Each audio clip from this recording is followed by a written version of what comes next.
Every day, William Harrison drowns himself in work, trying to forget the wife he lost and the life that slipped through his fingers. His estate, once filled with laughter, now echoes with silence. His twin sons haven't spoken or smiled since the funeral. But everything changes the day Maya arrives. She's not just the new housekeeper, she's warmth, she's patience. And in one unexpected moment on a bed meant only for grief, she brings the boys back to life. But when one of them calls her mommy, everything fractures. Who is this woman? And why does her presence feel like both a miracle and a betrayal? Stay with us to discover how a grieving father, two broken children, and a woman with a secret past will reshape the meaning of family. Before we begin, tell us, can healing come from where you least expect it? William Harrison hadn't meant to come home early. The meeting in downtown Boston had been rescheduled last minute, and instead of filling the gap with another task, another contract to revise, another problem to bury himself in, he told James to cancel the rest of the day. His driver hadn't dared ask questions. Now standing in the foyer of his estate, William hesitated, unsure of what exactly he expected to find. The housekeeper was supposed to still be working, and the boys would be in their rooms, or maybe still curled on the oversized couch downstairs, silent and still, just as they'd been for months. His polished shoes climbed the stairs with practiced precision.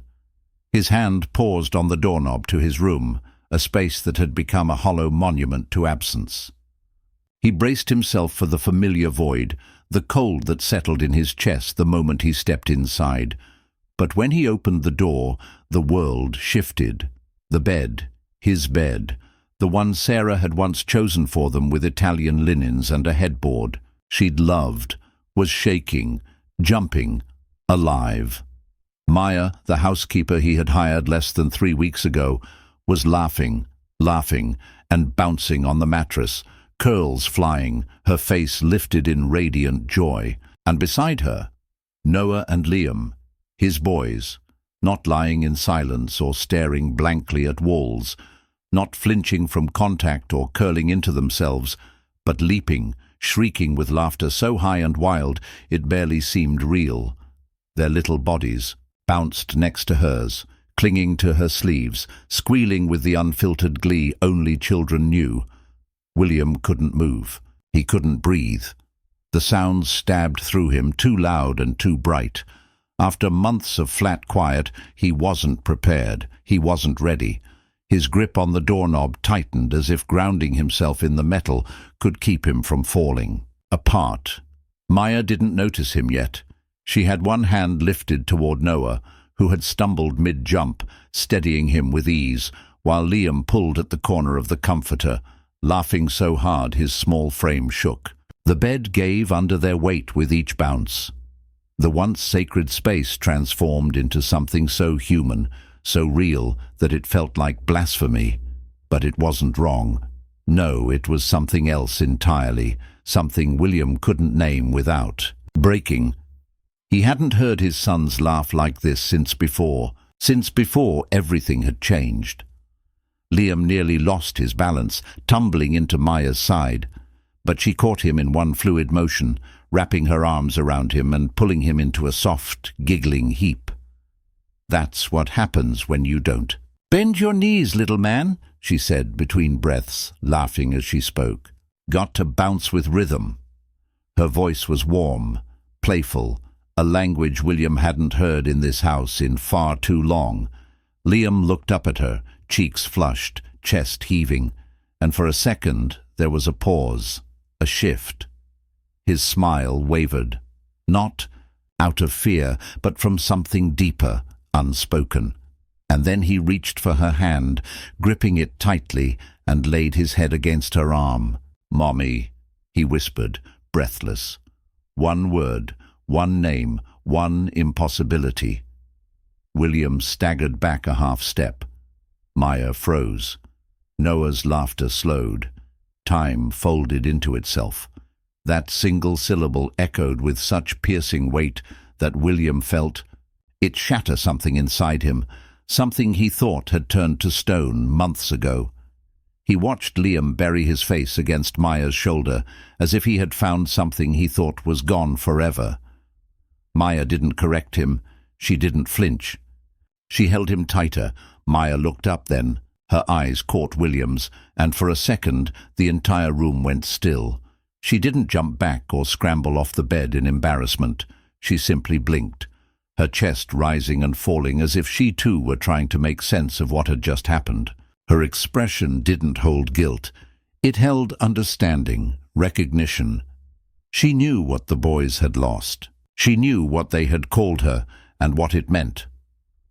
William couldn't speak, couldn't demand an explanation, couldn't ask what the hell she was doing in his bed with his sons, because there was no fury rising in him, only something wild and foreign and terrifyingly fragile. Hope. The kind of hope he had buried with his wife, the kind he had shut behind every locked door in the house. He couldn't look away from Maya's face, soft, calm, radiant, with a kind of love that didn't pretend to be anything else. She wasn't pretending, she wasn't performing, and yet his children were alive again, here in front of him, reaching out toward a warmth they hadn't felt since their mother died.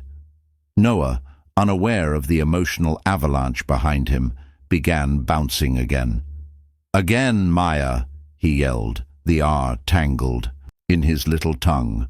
"Hi again!"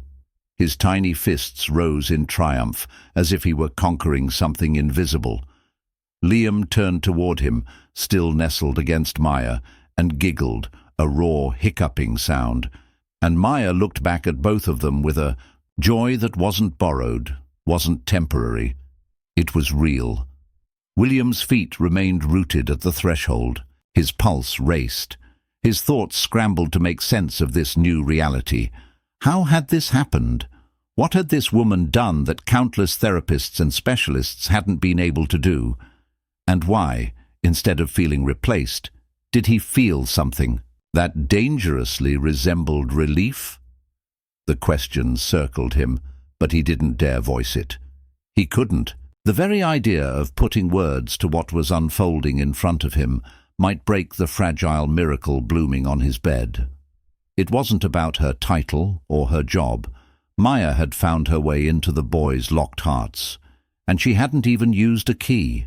She had sung, she had jumped, she had laughed. William didn't speak. He didn't move. The room, the bed, the moment, it was all too much and yet not enough. He watched Maya gently shift Liam off her lap and back onto his feet, ruffling his hair with an instinct that felt heartbreakingly natural. "Okay, one more jump," she said softly. "Then we all get some water before someone throws up on this fancy bed. Deal?" Noah nodded solemnly, which only made her laugh again. Then she noticed William again, still standing in the doorway, unmoving, unreadable. Her smile faded just a touch, as if finally remembering her place. But she didn't apologize. She didn't explain. She just looked at him. Really looked. And in that quiet, heavy look, he saw the truth. She didn't do this to impress him. She didn't do this to cross boundaries. She had done it because the boys needed joy, and she had given it freely. Maya stood there with his sons clinging to her hands. And he saw them, really saw them for the first time in months, not just as reflections of his grief, but as children alive, healing and laughing. And William said nothing. He didn't need to. The sound of their laughter filled every hollow space in him, louder than grief, louder than memory, louder than doubt. For the first time in what felt like forever, he didn't feel the need to retreat. He didn't think about the bed or the rules or the strangeness of it all. All he could do was watch, mesmerized, as the woman he had barely acknowledged brought color back into his children's faces. Then Liam, still breathless from jumping, reached, again for Maya's hand, and whispered once more, "Mommy." This time, William didn't flinch. His eyes stung, but he let the words settle into the air like a fragile truce between sorrow and the future. His world cracked open in silence, and all he could do was stand at the edge of it, witnessing the impossible. Maya smiled at the boys and helped them off the bed, but the moment was sealed, etched into him. For the first time in months, William saw not ghosts, but life. And in that breathtaking instant, his children were alive again in joy, and the woman he barely knew stood at the center of it all. William hadn't meant to become a ghost in his own house, but over the following days, that's exactly what he was. He wandered through the halls with silent steps, timing his movements to avoid passing Maya in person, yet never straying too far. He told himself it was caution, due diligence, but deep down it was something else entirely. He couldn't stop thinking about that moment in his bedroom, Liam whispering "Mommy" into Maya's shoulder, Noah throwing his head back in laughter, and Maya luminous as if she belonged to them. It unsettled him in ways he couldn't explain, so he stayed hidden in doorways. Behind half-closed doors at the top of the stairs, he watched. He watched as she folded laundry and somehow turned it into a performance involving mismatched socks that talked in silly voices. He watched her turn pancake batter into a messy, giggling lesson in counting. The woman had no script, no instruction, and yet the twins responded to her as if their souls had remembered something long forgotten. William didn't know what to do with that. The only thing he was certain of was that something in him, a wall, a rule, a belief, had begun to quietly, dangerously crack. It wasn't just her interactions with the boys. Maya carried herself with a confidence that came not from pride, but from presence. She never overstepped, never tried to impress him. When they did cross paths, she offered a respectful nod or a quiet, "Good morning, Mr. Harrison," without expectation. And yet he found himself lingering in the places she had just been, the kitchen, where she hummed songs he didn't recognize, the upstairs hallway, where her laughter still echoed faintly after a game of hide-and-seek. He felt ridiculous. This woman was his employee. She was young, bright, warm, and she was not supposed to matter, but she did. Against his will, she did. What bothered him most was that word, "mommy," not because the children had spoken it, but because of how naturally it had slipped from Liam's lips, as if he truly believed it, as if some corner of his fragile heart had already attached itself to her. William couldn't decide whether that terrified him or gave him hope. Both emotions felt equally dangerous, and he was a man who had built his life on eliminating danger, so he kept his distance physically at least. Still, the nights betrayed him. When the house grew quiet and the boys were asleep, when Maya had retreated to her small room near the laundry corridor, William sat alone in his study, replaying every detail he had witnessed. He would close his eyes and hear their laughter, not the stifled kind they gave under pressure, but the wild, uninhibited joy he had once taken for granted. And in those private hours, something deep inside him twisted. It wasn't just about loss anymore. It was about what they could be regaining. The twins were opening up, shedding layers of grief like old skin, and it had nothing to do with him. That truth struck hard. He had done everything right, brought in experts, therapists, structured routines, and still they had drifted. But Maya walked in with a bag of groceries and a bright smile, and somehow began stitching them back together, with nothing more than patience and play. He resented it, admired it, feared it. She was bringing light into places he had left dark on purpose.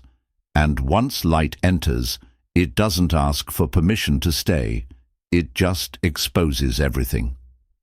One afternoon, he watched from the library door as Maya sat on the floor with Noah and Liam, a box of old crayons between them.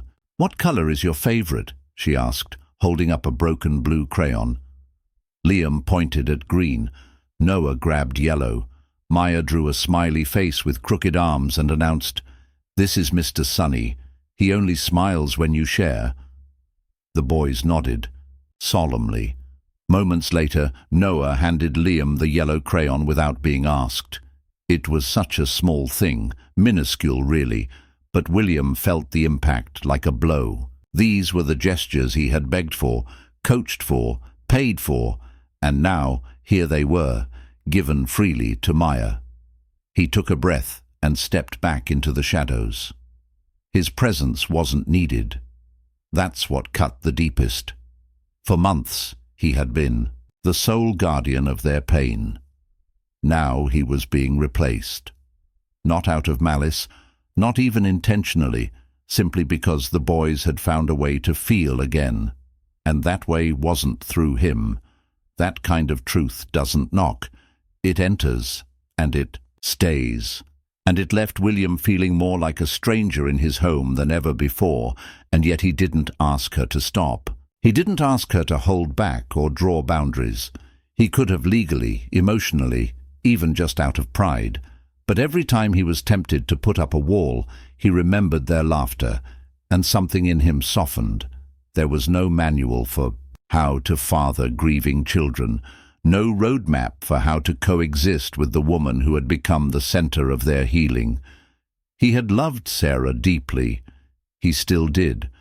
But love, he realized now, doesn't preserve itself in marble statues or in cold bedsheets. It lives in motion, in the way Maya wiped syrup off Liam's nose without a second thought, in the way Noah reached for her hand as if it were second nature. It lived in the unseen, and maybe, just maybe, it lived in allowing someone else to carry the weight for a while. So William watched every day, every hour, afraid to step forward and afraid to turn away, watching a stranger hold the pieces of what once was his, knowing full well he could not do what she was doing. He told himself it was temporary, that Maya would one day leave, that this strange little chapter would end, and he'd resume whatever remained of the life he once knew. But the lie tasted sour every time he repeated it, because nothing about what she was doing felt temporary. It felt rooted, permanent, necessary. And when he lay awake at night alone, the house now too quiet again, without her hum echoing in the hallway, he didn't think about balance sheets or shareholder meetings. He thought about his sons laughing, about Liam saying, "Mommy," about the way Maya held their gaze without flinching. He thought about the warmth she brought into a house built from ice. He wasn't sure if it was fear or guilt, but something inside him was clawing upward, demanding to be felt. Maya was still just the housekeeper. She had no idea how much she was changing everything, but William did, and in the silence of his room, long after she'd gone to bed, he let the sound of his children's laughter play again and again in his mind. Terrified, because he both feared and craved it, Maya had started noticing him. At first, it was subtle. A glance that lingered too long from the staircase, a soft shuffle of movement behind a door that didn't quite close. Then it became more frequent, less hidden. He was watching, not with the sharp gaze of a boss assessing an employee, but with something quieter, something heavier. Maya didn't address it. She knew enough about pain to recognize the way it makes people linger in places they can't bring themselves to enter. Instead, she kept doing what she did best, showing up, being present, creating warmth where it had once gone cold. The boys were responding each day. They spoke a little more, laughed a little louder. That morning, Maya was helping them sort toy animals by color in the playroom when she felt it, that awareness of being seen. She turned slightly and caught William standing in the hallway, arms crossed, gaze fixed not on her but on the boys, not judging, just watching. For a moment, their eyes met. He didn't look away, and neither did she. She gave him a small smile, just enough to acknowledge that she saw him too. Then she turned back to the game, pretending not to feel the weight of his presence. Later that afternoon, a breakthrough arrived unannounced. Noah, always the quieter of the twins, had been stacking blocks with a kind of intense concentration, tongue peeking between his lips. Maya sat nearby, gently narrating his actions, encouraging him, without pushing. Liam was already chattering, making car noises with a toy truck, but Noah remained silent as usual. Then it happened. One of his blocks slipped, toppling half the tower. Noah froze, eyes wide, breath catching. Maya reached out, touching his shoulder. "It's okay," she said softly. "Blocks fall. That's their job." Noah looked at her, uncertain, and then turned his head toward the doorway. William stood there again, barely inside the room, hands in his pockets. Something passed between father and son, something raw, ancient, wordless. Then Noah's lips moved. "Fix." The word was small, shaky, but unmistakable. Maya didn't react right away, letting the moment breathe. "Yes," she whispered, eyes damp. "Let's fix it together." William's jaw clenched. He took half a step back as if the moment had knocked the wind out of him. Maya didn't look at him this time. She didn't need to. The air was already thick with what wasn't being said. William didn't say a word the rest of the day. Maya noticed his absence, not from meals or routine, but from energy. He had retreated fully, deliberately. She didn't see him again until she passed his office late that night on her way to the laundry room. His door was open a crack. The lamp inside cast a muted glow enough for her to glimpse him at his desk, sitting still. His hands were clasped, resting on a drawer he hadn't opened. The silence was so absolute. It felt like the house was holding its breath. Maya paused but didn't interrupt. She didn't need to. There was something sacred about a man battling ghosts alone. What she couldn't see, what he barely admitted even to himself, was the storm breaking behind those still eyes. William had opened that drawer for the first time in months. Inside, untouched, lay a framed photo of Sarah, her smile frozen in time, her eyes so alive he hadn't dared look at it since the funeral. And yet tonight it called to him, because tonight something had cracked. His son had spoken, a real word, a plea for help, and William hadn't been the one to pull it out of him. She had. The guilt rose like bile.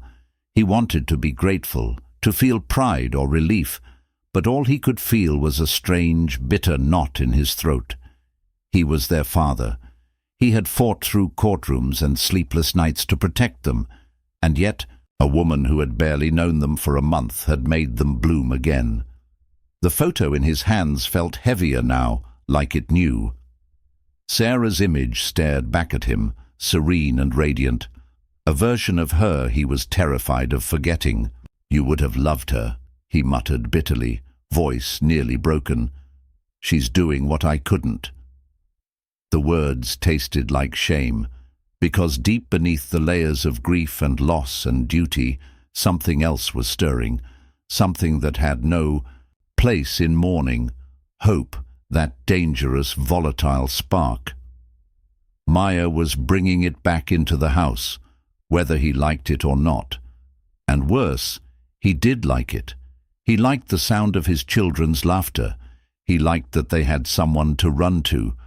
He liked her, not in the romantic sense, not yet, but in the way a drowning man recognizes the shape of a lifeboat, and that terrified him. He gripped the photo tighter, as if clinging to the past would anchor him. But it didn't. It only deepened the ache. William rose from the desk and paced the room, emotions crashing into one another. It wasn't supposed to be this hard. Healing was supposed to be linear. It was supposed to be quiet. It wasn't supposed to come wrapped in a stranger's hands, dressed in laughter and crayons and whispered words during playtime. He should have been angry, should have fired her the moment Mommy had left Liam's lips. But every day that passed proved He couldn't, because every day she gave them something he couldn't replicate, something pure, something terrifyingly necessary. And that kind of power didn't come with contracts or job descriptions. That was love. Honest, unspoken, inconvenient love. Not romantic, but vital. He closed the drawer slowly, photo still in hand. For the first time since the funeral, William realized how fragile his anger truly was. It had been his armor, his excuse for not feeling anything else. But now Maya had placed something far more dangerous in his lap, the chance to feel again. And so, alone in the stillness of his office, William sat with the photograph of the woman he had loved and lost, staring into eyes that could no longer answer him. He didn't cry. Not yet. But his chest burned with a grief that no longer felt cold. It was alive now, awake, breathing, restless, because someone had come into his fortress of silence and dared to open a window, and the light was pouring in, whether he welcomed it or not. Maya had awakened something he had buried long ago. Not lust, not comfort, but something far more threatening. Hope. And for William Harrison, a man who had made peace with despair, hope was the most dangerous thing of all. Maya wasn't searching for anything. The evening had been ordinary, just another quiet clean-up after dinner. The twins, already in their pajamas, babbling to each other as she folded the last blanket on the living room couch. She was straightening the cabinet near the bottom of the bookshelf when her hand brushed something tucked far behind old magazines and a vase that hadn't been moved in years. Curious, she pulled it out gently, dust clinging to the glass like time trying to hold it hostage. It was a photo frame, simple, elegant, forgotten, and inside a woman beamed. Maya stared, recognizing her instantly, not because she'd seen this photo before, but because her features lived in the faces of Noah and Liam, the shape of the mouth, the curve of the chin. This was their mother. This was Sarah, not a memory, a presence. Maya sat back on her heels, the weight of the image settling in her chest. There was life in the woman's eyes, the kind of vibrancy that couldn't be staged. This wasn't a portrait made for mourning. It was love frozen mid-laugh. Maya's fingers hesitated at first, but something inside told her not to hide it again. She wiped the glass gently, clearing away the dust, and walked it over to the mantel. She placed it at eye level, not with ceremony, but intention. It wasn't rebellion. It was restoration. Whatever grief William carried, his children deserved to know the woman who had given them their eyes, their softness, their spark. She didn't know what William would say, and truthfully, she didn't care. This wasn't about him. It was about Noah and Liam. The next morning, she didn't mention the frame.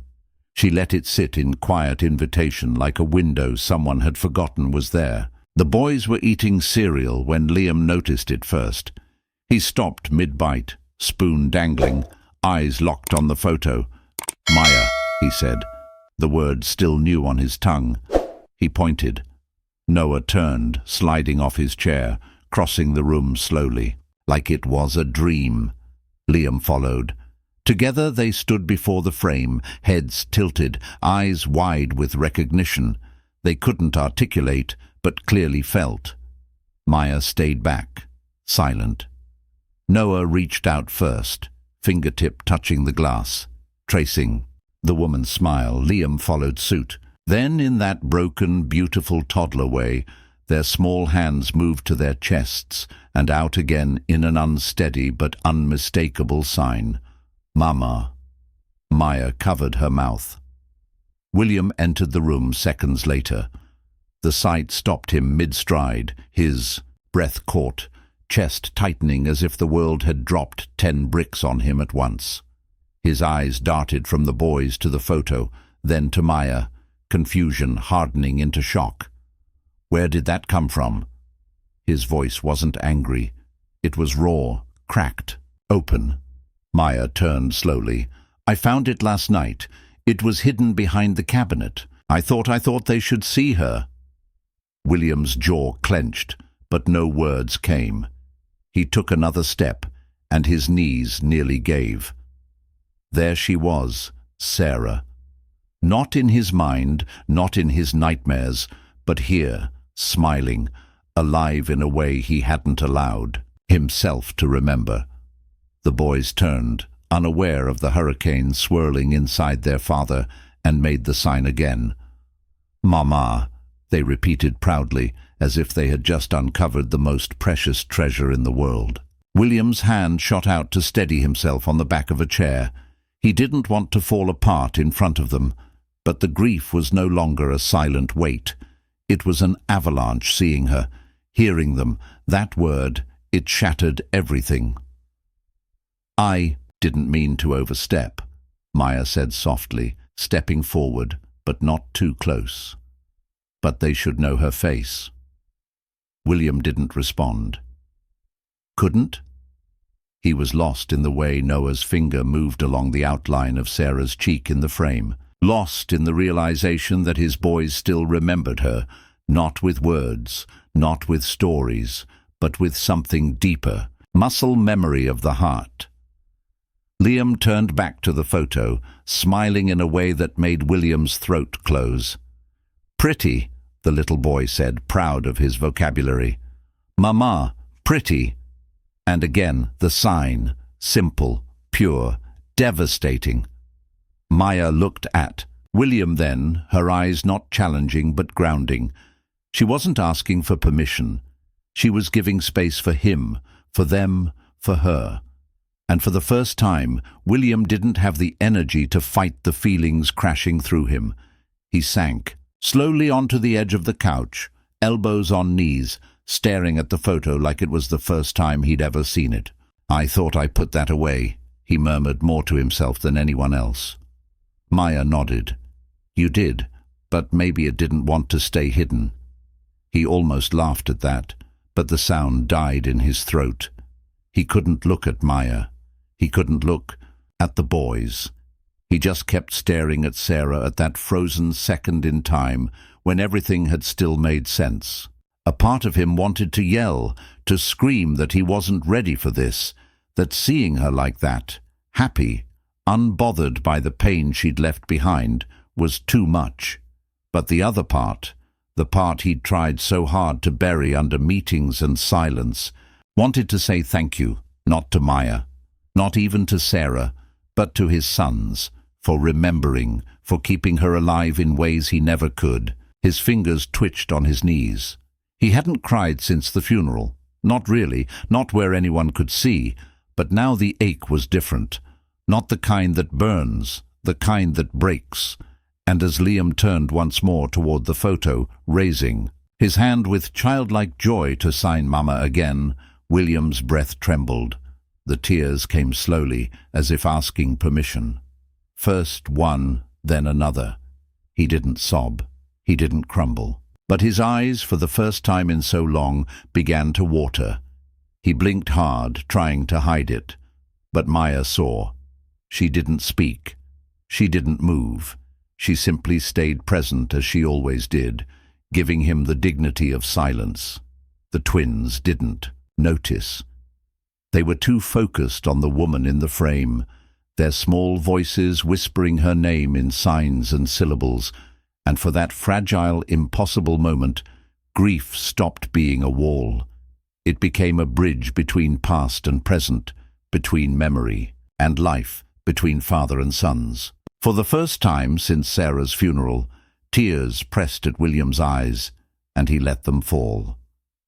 Maya didn't start learning ASL because someone told her to.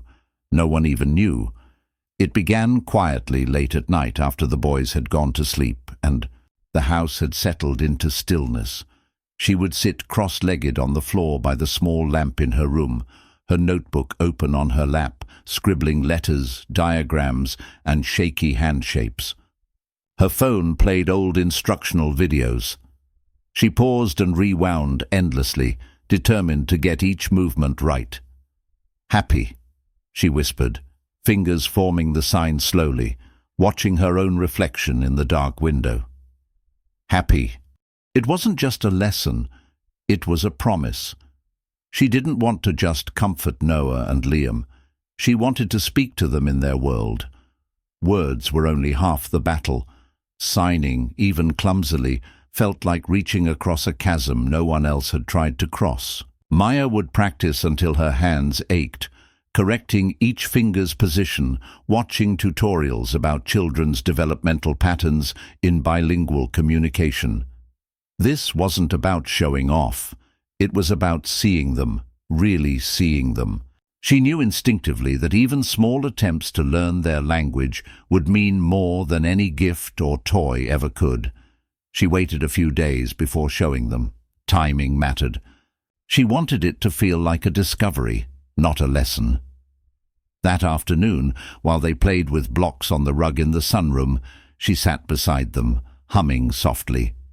Then, without warning, she placed a hand over her chest, made a soft circular motion, and looked at them with raised eyebrows. "Do you know what this means?" she asked, her voice gentle but excited.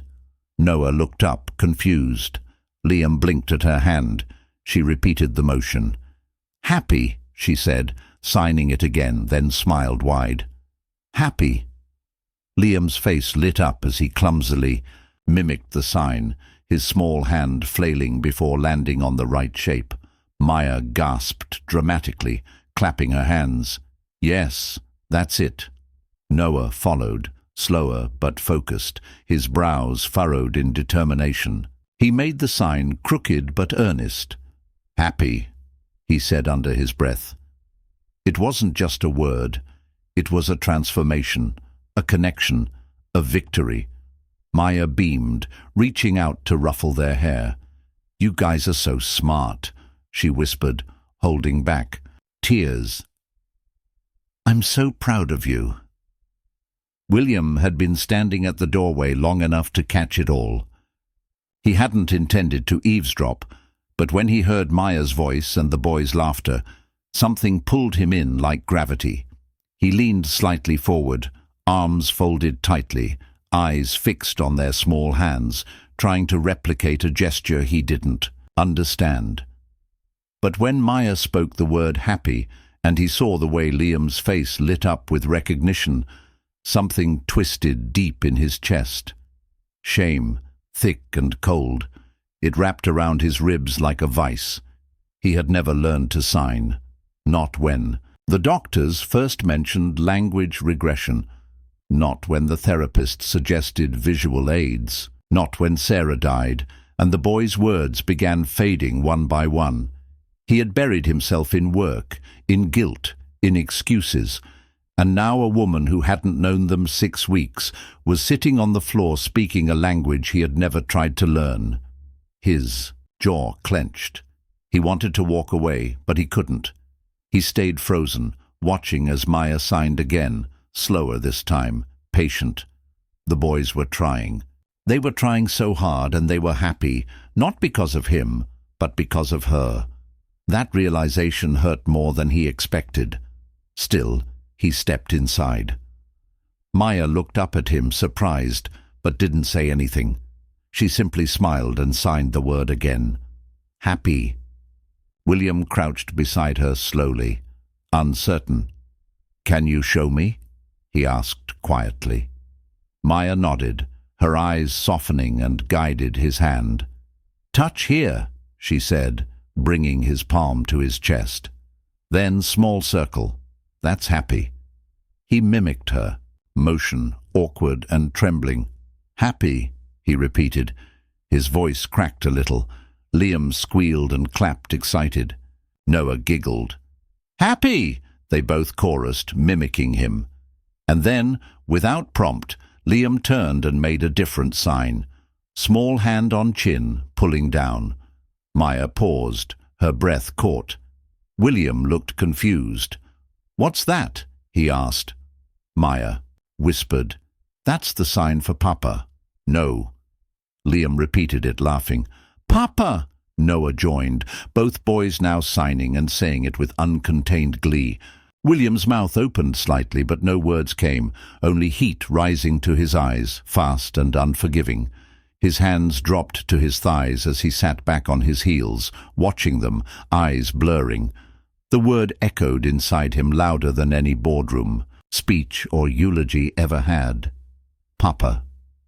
He hadn't heard it spoken with such joy in over a year, and now it was here twice over, wrapped in giggles, lifted by small hands, offered freely. He closed his eyes briefly, willing himself not to fall apart, but it was too late.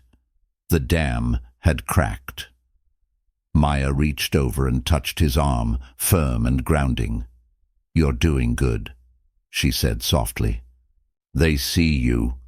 He nodded, unable to speak, letting the sound of their laughter fill the cracks in his armor. His fingers moved almost on instinct. "Papa," he whispered, shaping the sign again, this time not trembling. The boys lit up once more, jumping on his legs, wrapping their arms around him. "Papa! Papa!"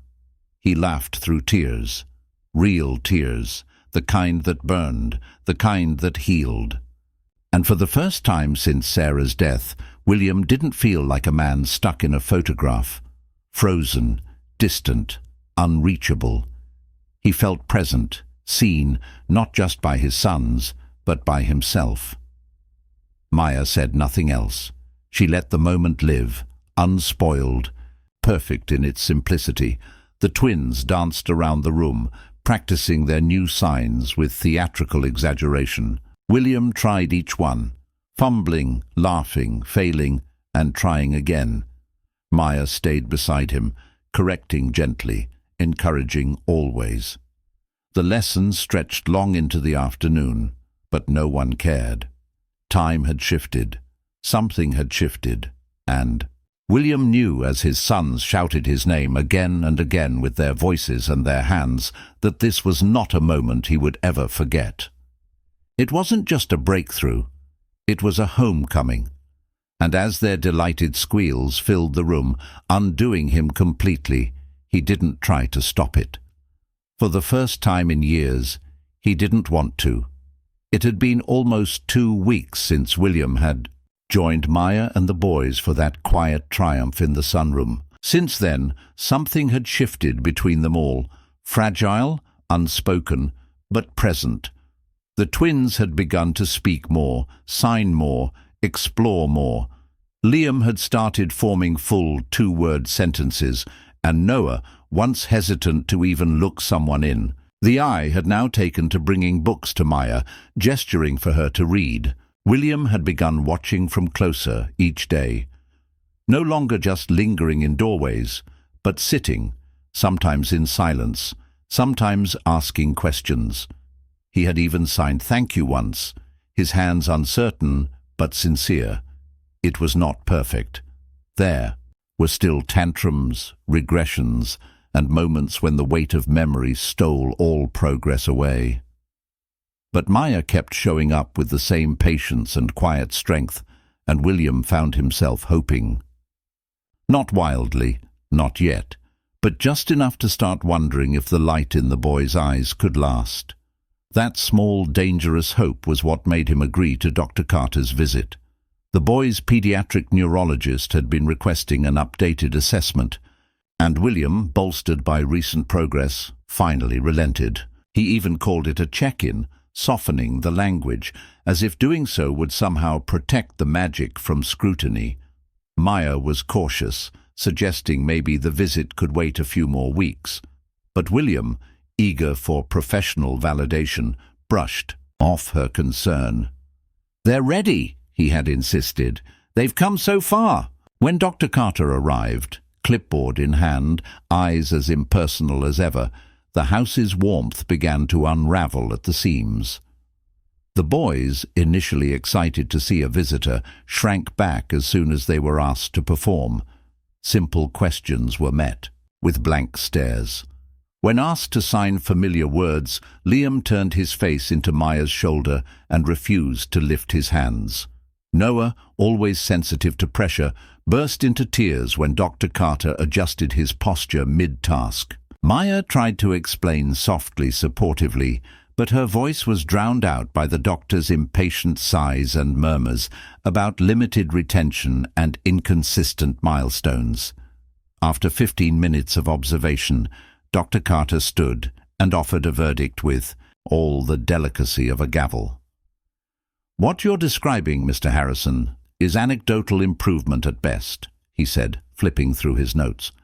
"I understand the excitement of seeing behavioral change, especially in grief-affected children, but we must be careful not to mistake emotional bonding for neurological progress. The signs aren't reliable enough. I would caution against building expectations on unstable ground." His words felt like a slap. William stared at the man, then at his sons, now completely silent, clutching Maya as if she were the only safe thing in the room. A roaring surged in his chest, shame, anger, humiliation. He had wanted proof, and instead he'd been handed a clinical dismissal. Worse still, the boy's regression had happened under his watch, under her care. He didn't know who he was more furious with, himself for believing, or Maya for making it all seem so real. He didn't explode immediately. He waited until the door had closed behind Dr. Carter, until the boys had wandered into the hallway, dazed and confused, clinging to Maya's hand. Then he turned. "You told me they were better," he said, voice tight. Maya looked at him, brows furrowed. "They are better, William. One bad moment under pressure doesn't erase." "Don't," he snapped.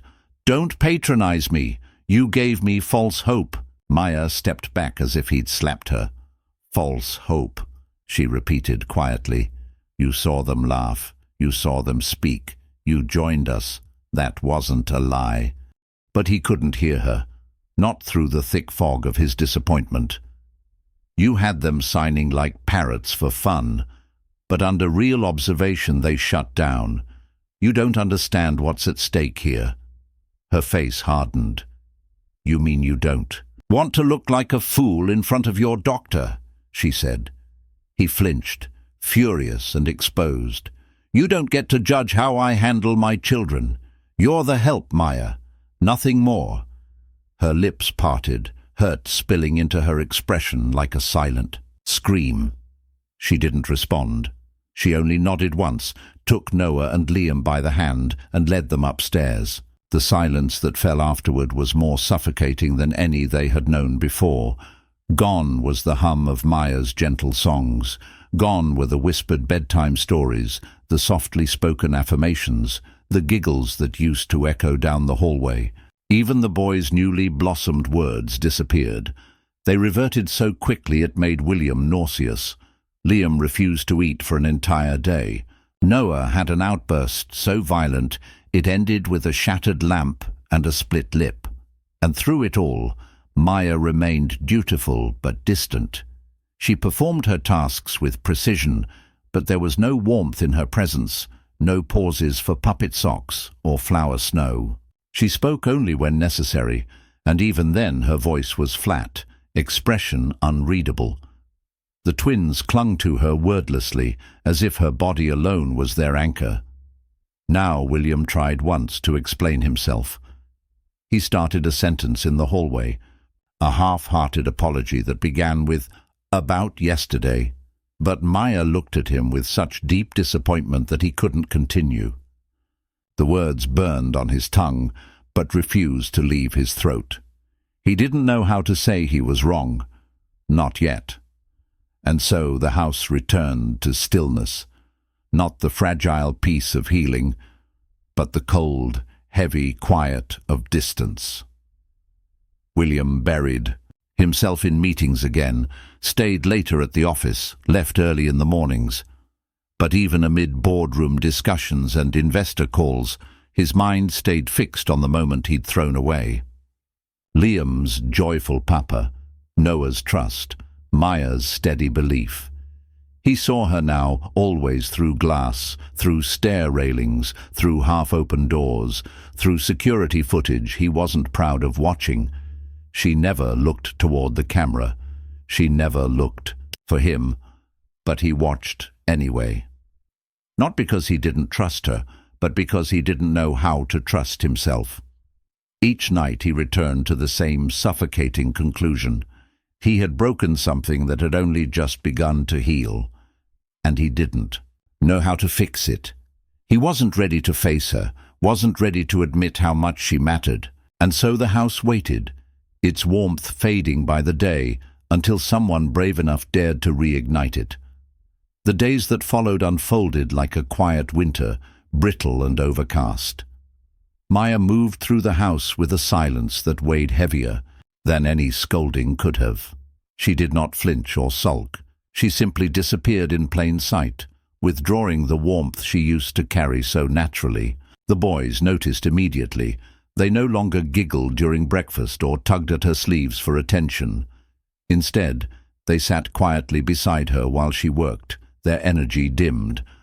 Maya fulfilled every task with mechanical efficiency, but the spark that used to define her presence was nowhere to be found. William felt the void she left like a phantom limb, always aware of what was missing, but too ashamed to reach for it. The boys became more withdrawn each day, as if absorbing the heaviness between the adults, and even William's nightly attempts to bridge the silence fell flat. Maya answered politely when necessary, but never lingered in conversation. The quiet became its own character in the house, shadowing every room, dragging the minutes. One afternoon, as Maya folded laundry in the kitchen, Noah wandered in. He wasn't looking for food or play. He was just searching for her, in that quiet, instinctive way children do when they miss a heartbeat they trust. He watched her with tired eyes, rubbing at the corner of his shirt the way he did when unsure. Maya gave him a small, encouraging smile, but said nothing. Then Liam entered too, dragging Maya's bag from the counter where she'd left it. "No, sweetheart," she said gently, stepping forward. But before she could stop him, Noah had already unzipped the bag and pulled out the small, worn speaker she always kept. Inside, it had been weeks since she'd used it, ever since the doctor's visit, ever since everything had fallen apart. "Noah, that's not a toy," she murmured, reaching for it. But his tiny fingers had already found the play button, and suddenly music poured into the room. A familiar, cheerful beat she used to dance to while mopping the kitchen. The melody filled the air, soft at first, then louder, vibrant, like a breath the house didn't know it had been holding. Maya froze. Her instinct was to stop the music, to turn it off and retreat again into the safe quiet she'd been forced to adopt. But then Noah started clapping, clumsy and offbeat, but joyful. Liam followed with stomps, turning in a circle like he was remembering the steps of an old game. They looked at her, eyes wide and pleading, asking without words for something, simple and enormous. "Come back to us!" Her throat tightened. For a moment she hesitated, every cell in her body still echoing with William's accusation. "You gave me false hope." But when Noah took her hand and Liam began to hum, Maya surrendered.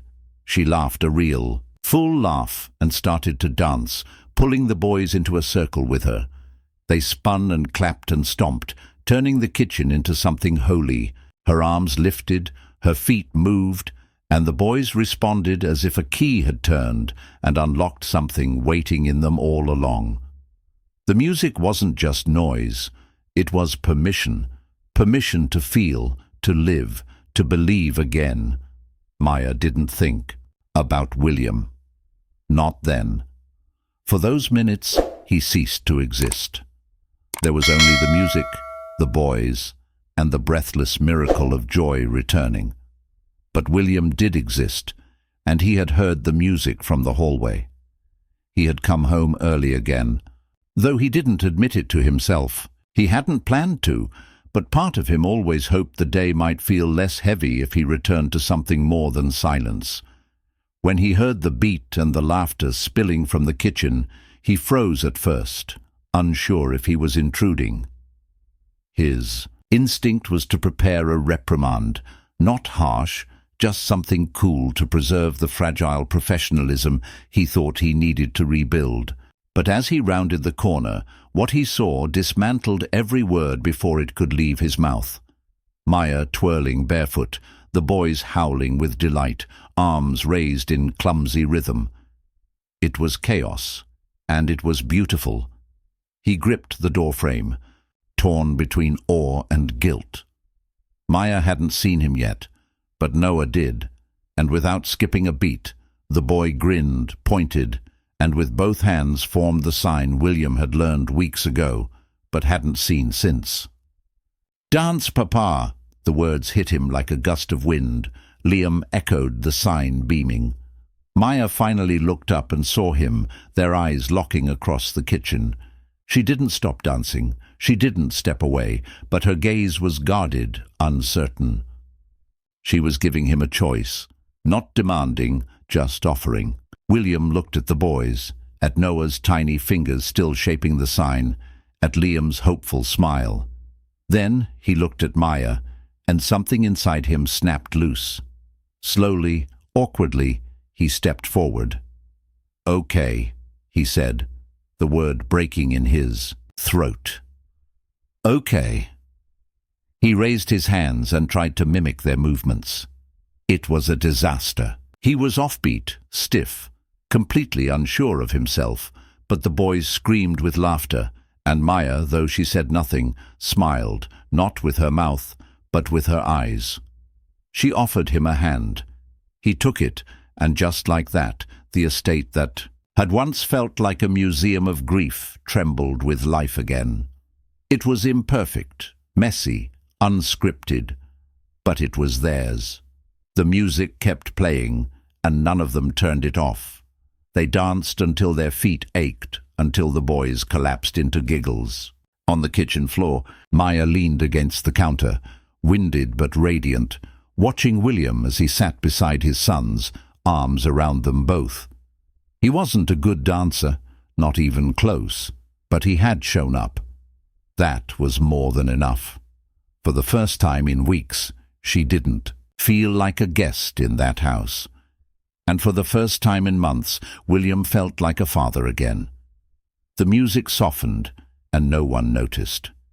The moment held, not as a performance, not as proof, just as presence.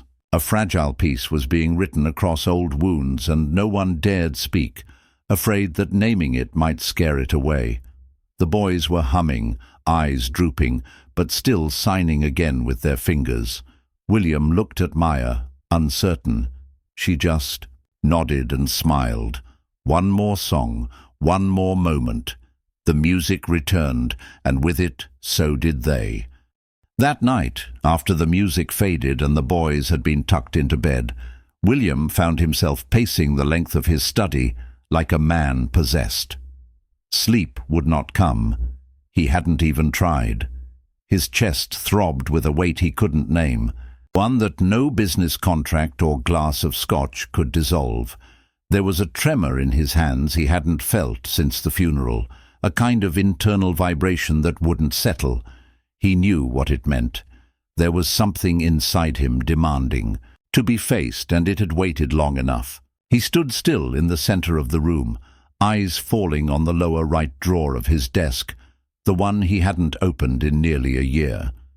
With hesitant fingers, he pulled it open, revealing a single yellowing envelope, its corners curled, its seal never licked. He stared at it, heart pounding. It was the letter, the one he had written to Sarah months after she died, but never had the courage to send into the void.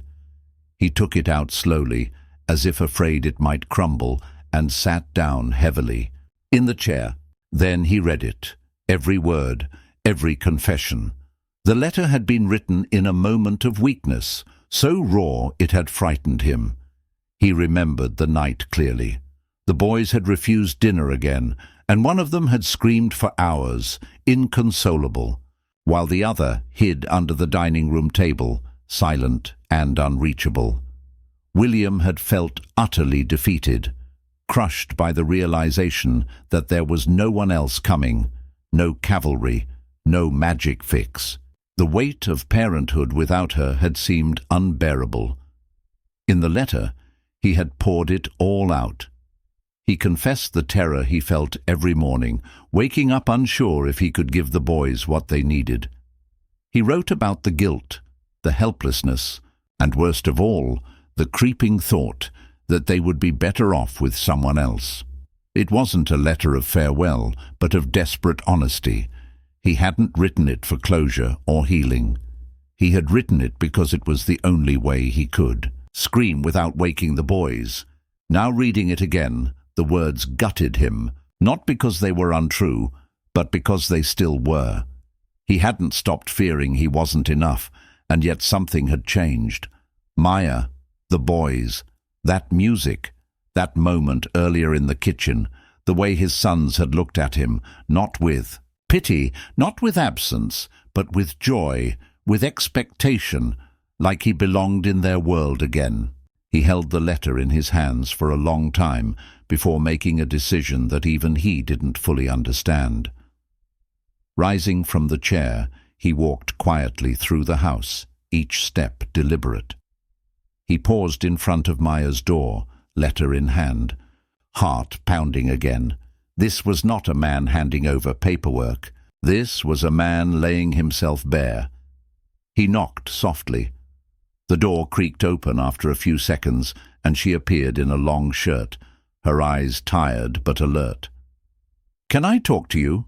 he asked, voice rough. She didn't hesitate. She stepped aside, letting him in.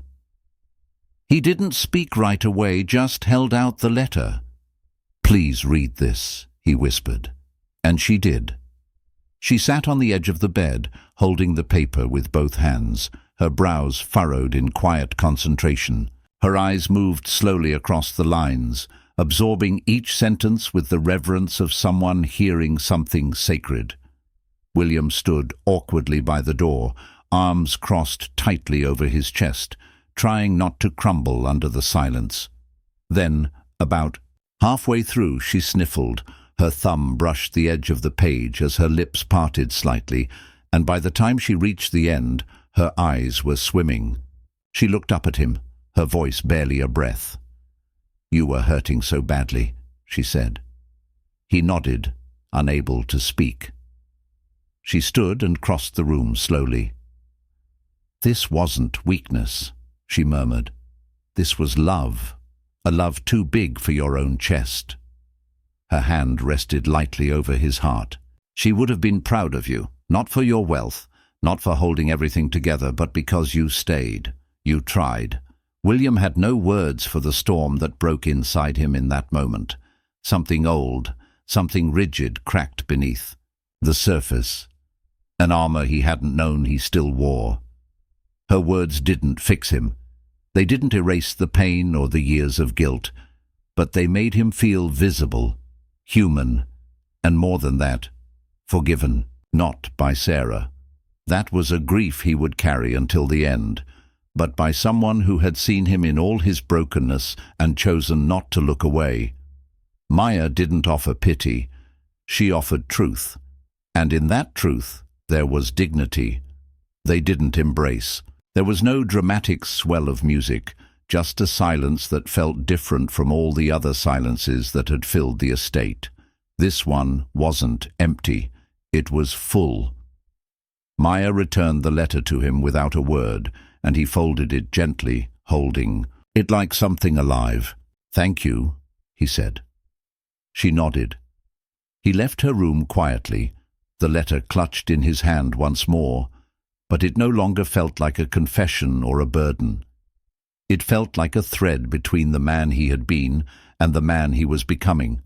For the first time, he didn't feel like a prisoner of his past or a fraudulent parent waiting to be exposed. He felt like someone who had fallen and dared to stand again. He returned to his study, slid the drawer open, and placed the letter back inside, but this time he didn't shut the drawer. He left it ajar, a reminder that some things shouldn't be hidden anymore. The house was quiet, but he no longer feared it. Tomorrow would come with all its weight, with all its tests. But tonight, for one fragile, irreplaceable moment, William Harrison was not a widower or a billionaire. He was simply a man who had faced his deepest fear and found at last that he was not alone. That night, William cannot sleep. Drawn by an old ache, he opens a drawer in his study and retrieves an unsent letter written to Sarah after her death. In it, he confessed his deepest fear that he would never be enough for the twins. With trembling hands, he brings it to Maya's room. She reads silently, her eyes brimming with tears before whispering, "She would have been proud of you, not for your wealth, but because you stayed. You tried." For the first time, William feels seen, not as a billionaire or a widower, but as a broken man who dared to keep going. Spring had crept in slowly, not with grand declarations, but through tiny permissions. Windows cracked open for the first time in months, shoes traded for bare feet, sleeves rolled past elbows. Maya, watching the way the sunlight made the boys squint and giggle, decided that today would not be a day for vacuuming or folding. It would be for motion. With a small basket of craft supplies, she created a winding trail across the backyard. Colorful ribbons staked into soft earth, fluttering like invitations. She called it the Dragon Path, telling Noah and Liam in animated signs that brave heroes had to race the wind to catch its tail. The boys' eyes sparkled with delight, and without hesitation they darted from ribbon to ribbon, falling and scrambling, up with a joy that didn't need translation. Their laughter bounced between them like a game of catch. Maya stayed back, letting their legs carry the day. From the porch, William watched silently, arms folded tight against his chest, every muscle locked. He hadn't intended to stay outside. He'd only come for coffee. But the sight of his sons moving with abandon, held him captive in place. He wasn't prepared for what came next. One moment he was trying to rationalize the scene, distancing himself with internal commentary. They're just playing, don't read into it. They'll tire soon. But then Liam tripped and rolled onto the grass, laughing so hard his little body shook. And Noah, instead of continuing, turned around mid-run, his tiny sneakers scuffed against the grass, arms lifting with innocent command. He faced the porch, eyes locking on William with piercing clarity, and signed with both hands, "Come, Papa." There was no mistake, not a mimicry, not confusion. It was a call, direct and deliberate. The ribbon path might as well have been a bridge between worlds, and suddenly William realized he was the one standing on the wrong side. His throat closed, air caught somewhere between past and present. It wasn't just a sign. It was forgiveness, an invitation, a declaration that he still mattered, that he could still belong. The cup in his hand dropped onto the steps with a dull thud, but he didn't notice. His feet moved before his brain could protest. He ran, not in a jog or a polite pace, but in the clumsy, awkward gallop of a man who had forgotten how. His shoes nearly twisted in the grass, his knees protested, but his heart beat like a war drum. Noah let out a squeal and opened his arms, and Liam joined him, both racing toward their father. When William reached them, he didn't slow. He dropped to his knees so hard it would bruise, but he didn't care. His arms gathered them in one sweeping motion, clinging to them like a drowning man to a life raft. The boys laughed against his chest, their hands patting his back, their bodies pressing into him without hesitation, and William, who had built walls of silence so high not even light had dared enter, broke apart. He sobbed, not elegant tears, but messy, ragged sobs that stole the strength from his spine. He buried his face between the boys, letting go of months of pain he didn't know he was still carrying. The grass itched his knees, his suit wrinkled and stained. But in that moment, he was only a father. From the edge of the garden, Maya stood frozen. She hadn't meant to watch. She had only come to check the last ribbon, to be sure the wind hadn't carried it off. But when she looked up, the sight unravelled her completely. At William, crumpled in the grass, weeping into the shoulders of the very children he once feared. He was losing, and the boys, responding without hesitation, without fear, as if they had only been waiting for him to cross the invisible line he'd drawn around himself. Maya didn't interrupt. She didn't move. Her hand slowly lifted to her chest, palm pressed flat as if trying to quiet her own heart. Her eyes glistened, and for a fleeting moment she felt the breath of something sacred, not in religion, not in perfection, but in raw, exposed healing. She had given them ribbons. They had given each other everything else. She swallowed back her own tears, letting the moment belong entirely to them. The hug lasted longer than it should have. William didn't want to let go. Every time he thought he had composed himself, Liam would giggle into his collarbone, or Noah would look up at him with those wide eyes, and another sob would erupt, uninvited and uncontrollable. But this time he didn't feel ashamed. He didn't feel like a man failing. He felt like a man trying. That mattered. When he finally pulled back, both boys reached up to touch his face, their small fingers brushing tears away with gentle curiosity. "Papa sad," Liam signed, his fingers clumsy but clear. William laughed through his grief and nodded.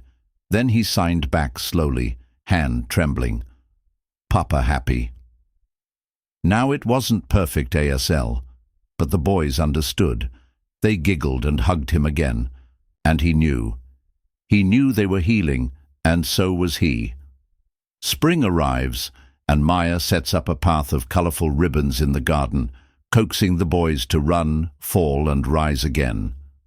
William watches from the porch, his knuckles white, torn between fear and awe. Suddenly Noah turns, lifts his small hands and signs, "Come, Papa." The words pierce William deeper than any grief. Without hesitation he runs, no longer the controlled businessman, but simply a father desperate to hold his children. He collapses, to his knees, gathering them into his arms, sobbing openly as Maya looks on from a distance, her hand over her heart. Months had passed, though no calendar was needed to mark the change. It was etched into the corners of the estate, now softened by crayons on walls, muddy shoes in hallways, and bursts of laughter echoing from room to room. The silence that once wrapped the estate like a thick shroud had long since been torn away, replaced by life lived aloud. William, who had once buried himself in meetings and documents, now found his phone battery dead more often than not, abandoned in favor of chasing Noah with a toy sword or letting Liam style his hair with mismatched clips. Maya's presence, once confined to the shadows of her job, now stretched freely into every part of the household. She had become the heart of the home, guiding, soothing, cheering, teaching. Even the staff, once rigid and formal, had begun to smile, more often drawn into the warmth she radiated. It wasn't perfect. There were tantrums, broken plates, and nights when grief still tugged at their sleeves, but the estate no longer suffocated them. It breathed with them. On a balmy Saturday evening, in late spring, William did something he hadn't done in years. He invited people in, not business partners or formal guests, but real people, neighbours, old college friends, the few who hadn't given up on him entirely during the dark months. A makeshift garden party took shape under the wide oaks behind the house. Folding chairs, lemonade stands, mismatched tablecloths. It wasn't elegant or impressive, but it was theirs. Noah darted between guests with a blue cape flapping behind him, announcing himself as Captain Super N, while Liam wore a pirate hat askew, and asked everyone if they'd seen his buried treasure, which turned out to be a lunchbox filled with cookies. The twins signed eagerly to anyone who would try, giggling when someone got it wrong, patient when someone got it right. Their joy was unfiltered, contagious, and so absolute that several guests found themselves blinking back unexpected tears. William stood beneath one of the trees, a paper cup in hand, though he hadn't sipped from it in a while. His eyes scanned the yard, not searching, but witnessing. He saw Noah pulling a neighbor's dog by the leash, Liam chasing Bubbles, and in all of it, he saw Sarah. Not in sadness, but in memory. She would have loved this. She would have laughed at the chaos, hugged the kids tighter, teased him for not knowing how to grill. But more than that, he knew somehow in the deepest part of himself that she would have been grateful for Maya, for the way she held their children together, for the patience she poured into their healing, and for the steadiness she brought to William's most broken pieces. He watched as Maya stood on the porch, laughing with one of the neighbors, wearing a sundress the boys had picked out from an online sale, because it was the color of happy. His feet moved before his thoughts caught up. A slow walk, a quiet moment forming. He reached her side and said nothing at first, just stood there as they both watched the boys shriek through a game of tag. Then, without turning his head, he spoke, his voice softer than usual, almost uncertain. "You brought them back to me," he said, and then paused, his throat tightening. "You brought me back to them." Maya turned slowly, her smile faltering at the edges as emotion crept in. Her hand reached out, a simple touch on his forearm, grounding him. "They never left," she whispered. "They were just waiting for you to look." Again. William blinked quickly, biting the inside of his cheek, but the lump in his throat wouldn't dissolve. "And me?" he asked, almost childlike. Maya didn't hesitate. "You were worth waiting for, too." They didn't kiss. They didn't need. The moment was enough, full and sacred in its stillness. A kind of peace settled between them. Not the end of pain, but the beginning of something stronger, something earned. The boys weren't far away, and it didn't take long before they noticed their father had wandered off. "Papa!"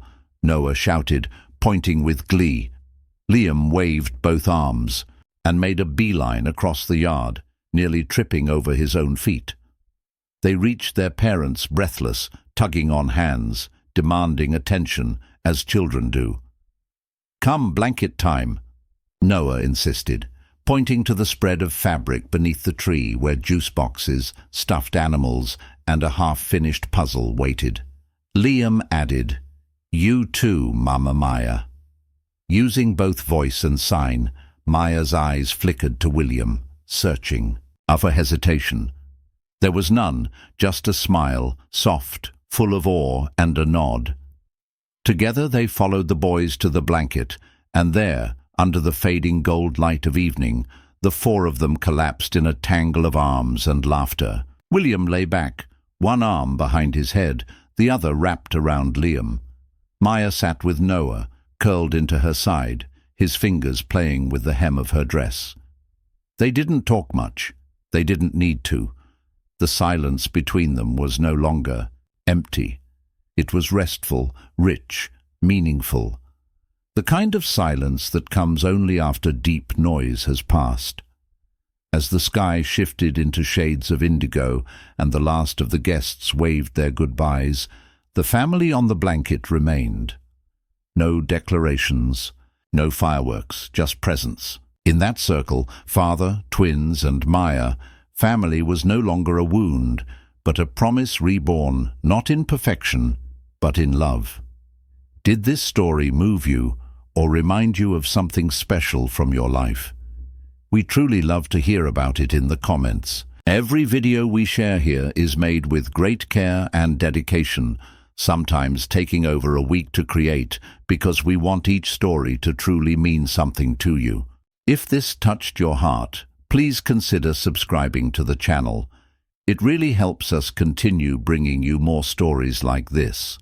And if it's your first time with us, feel free to explore other videos. We made them thinking of you. Thank you for being here. Your presence means more than you know.